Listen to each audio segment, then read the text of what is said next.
భారత అంతరిక్ష పరిశోధనా సంస్థ ప్రెస్టీజియస్ ప్రాజెక్ట్ జిఎస్ఎల్వి ఫెయిల్ అవడానికి కారణాలేంటి? క్రయోజెనిక్ ఇంజన్పై మనం ఇంకా పూర్తి స్థాయిలో పట్టు సాధించలేదా? ఇప్పటి జిఎస్ఎల్వి ప్రయోగం ఫెయిల్ అవ్వడం భవిష్యత్ ప్రాజెక్టులపై ఎలాంటి ప్రభావం చూపుతుంది? ఇవి ఇప్పుడు అందరి ముందున్న ప్రశ్నలు. శ్రీహరికోట నుంచి ప్రయోగించిన జిఎస్ఎల్వి F-10 రాకెట్ విఫలం కావడంతో భవిష్యత్తులో ఇస్రో చేపట్టబోయే ప్రాజెక్టులు ఆలస్యం అవుతాయేమన్నటువంటి ఆందోళన కనిపిస్తూ ఉంది. ఆ విషయంలోకి వెళ్లే ముందు అసలు ఇవాల్టి ప్రాజెక్ట్ ఎందుకు ఫెయిల్ అయిందనేది ఒకసారి చూద్దాం. భారత అంతరిక్ష పరిశోధనా సంస్థ ఇస్రో ఉపగ్రహాలను అంతరిక్షంలోకి పంపడానికి రెండు రకాల లాంచ్ వెహికల్ను ఉపయోగిస్తుంది. ఒకటి PSLV polar satellite launch vehicle, రెండోది జిఎస్ఎల్వి. పిఎస్ఎల్వి అత్యంత సక్సెస్ఫుల్ ఇస్రో చరిత్రలో. భారత్ 2001 నుంచి జిఎస్ఎల్వి లాంచ్ వెహికల్స్ను ఉపయోగించడం ప్రారంభించింది. అయితే ఇప్పటి వరకు కూడా పిఎస్ఎల్వితో పోలిస్తే జిఎస్ఎల్విలో సక్సెస్ రేటు తక్కువ. జిఎస్ఎల్విలో ఇప్పటి వరకు జిఎస్ఎల్వి Mark 1, Mark 2, Mark 3 అనేటువంటి 3 వేరియంట్ రాకెట్లను ఇస్రో ఇప్పటివరకు ప్రయోగిస్తుంది. ఇవాళ Mark 2 రాకెట్ ప్రయోగ లాంచ్ ప్యాడ్ నుంచి అంతరిక్షంలోకి దూసుకెళ్లిన 5 నిమిషాల తర్వాత కూలిపోయింది.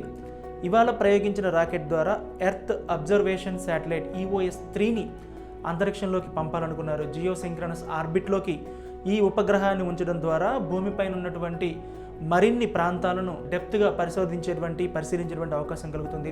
మొత్తం మీద జిఎస్ఎల్వి ఫెయిల్ అవడానికి గల కారణాలను ఒక్కసారి విశ్లేషించితే కనుక ఇది అంత సులభమైనటువంటి ప్రయోగం కాదు.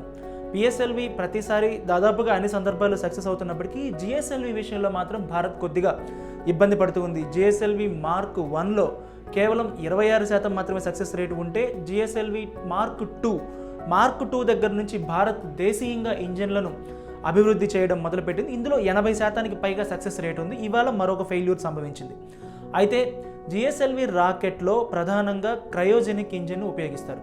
మొత్తం మీద జిఎస్ఎల్విలో 3 స్టేజ్లు ఉంటాయి. మొదటి స్టేజ్లో ఘన ఇంధనాన్ని ఉపయోగిస్తారు. రాకెట్ కింది భాగంలో ఉన్నటువంటి 4 రాకెట్లు వంటి భాగాలు ఉంటాయి. అవన్నీ కూడా మొదటి స్టేజ్ కిందకు వస్తుంది. రాకెట్ ప్రారంభమైన తర్వాత కొద్ది దూరం వెళ్ళగానే అవి విడిపోతాయి.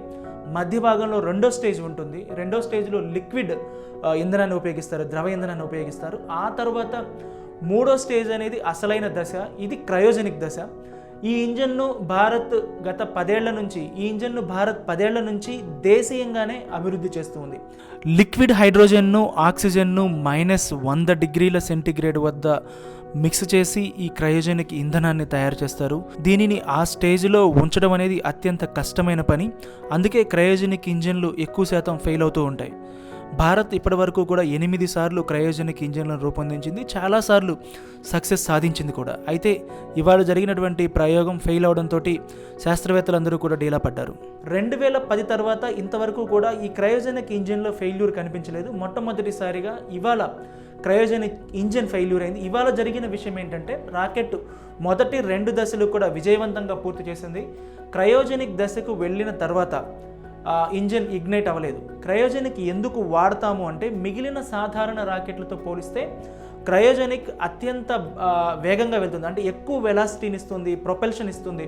అలాగే ఎక్కువ బరువు ఉన్నటువంటి పేలోడ్స్ను తీసుకెళ్ళడానికి కూడా క్రయోజెనిక్ ఉపయోగపడుతుంది. అందుకే జిఎస్ఎల్విలో క్రయోజెనిక్ ఇంజన్ వాడుతున్నారు. అయితే ఇవాళ జరిగింది ఏంటంటే 5 నిమిషాల తర్వాత క్రయోజెనిక్ ఇగ్నిషన్ స్టార్ట్ అవ్వాల్సిన దశలో మొదటి సెకండ్ నుంచే అది పనిచేయడం ఆగిపోయింది. ఆ క్షణం నుంచే కూడా రాకెట్తో మనకు అనుసంధానం తెగిపోయింది. ఆ తర్వాత కొద్దిసేపటికే మొత్తం కూడా కంట్రోల్ రూమ్లో నిశ్శబ్ద వాతావరణం కనిపించింది. కొద్దిసేపటికే ఇస్రో చైర్మన్ శివన్ వచ్చి రాకెట్ ప్రయోగం పూర్తిగా సక్సెస్ కాలేదని ప్రకటించారు. ఇది ఇంత సంక్లిష్టంగా ఉంటుంది కాబట్టే, క్రయోజెనిక్ దశ ఇంత సంక్లిష్టంగా ఉంటుంది కాబట్టే అప్పుడప్పుడు ఈ విషయంలో మనం ఫెయిల్యూర్స్ చూస్తూ ఉన్నాం. అయితే ఇప్పుడేమవుతుంది? జిఎస్ఎల్వి ప్రయోగం విఫలమైన తర్వాత ఈ ప్రభావం మిగతా ప్రాజెక్టుల మీద ఏ విధంగా ఉంటుంది అని ఆలోచిస్తే ఖచ్చితంగా ప్రభావం ఉంటుంది. ఎందుకంటే ఇప్పటికే ఇవాళ జరిగినటువంటి ప్రయోగమే, జిఎస్ఎల్వి ప్రయోగమే ఆలస్యంగా జరిగింది. ఇది కిందటి ఏడాది మార్చిలో జరగాల్సినటువంటి ప్రయోగం.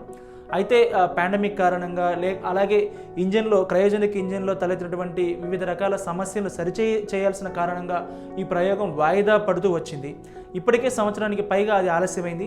అలాగే ఈ ఏడాది చివరకు, అలాగే 2022, 2023లో మరిన్ని జిఎస్ఎల్వి ప్రాజెక్టులను ఇస్రో లాంచ్ చేయాల్సి ఉంది. ఇప్పుడు ఇంజన్లో తలెత్తినటువంటి సాంకేతిక సమస్య కారణంగా మిగిలిన వాటన్నిటిని కూడా క్షుణ్ణంగా పరిశీలించాల్సినటువంటి అవకాశం ఉంది. దాంతో ఇది మరింత ఆలస్యమయ్యేటువంటి అవకాశం ఉంది. అలాగే 2023లో నాసాతో కలిసి నిర్సార్ అనేటువంటి ఒక శాటిలైట్ని కూడా ఇస్రో లాంచ్ చేయబోతోంది. ఈ ప్రాజెక్టులన్నీ కూడా ఆలస్యమయ్యేటువంటి పరిస్థితి. అన్నిటికంటే ముఖ్యమైనది ఇస్రో డ్రీమ్ ప్రాజెక్ట్ గగనయాన్ ఆలస్యమయ్యే పరిస్థితి ఉంది. ఎందుకంటే గగనయాన్లో వాడబోయేది కూడా జిఎస్ఎల్వి రాకెట్టే. జిఎస్ఎల్వి మార్క్ 3ని గగనయాన్లో వాడబోతున్నారు.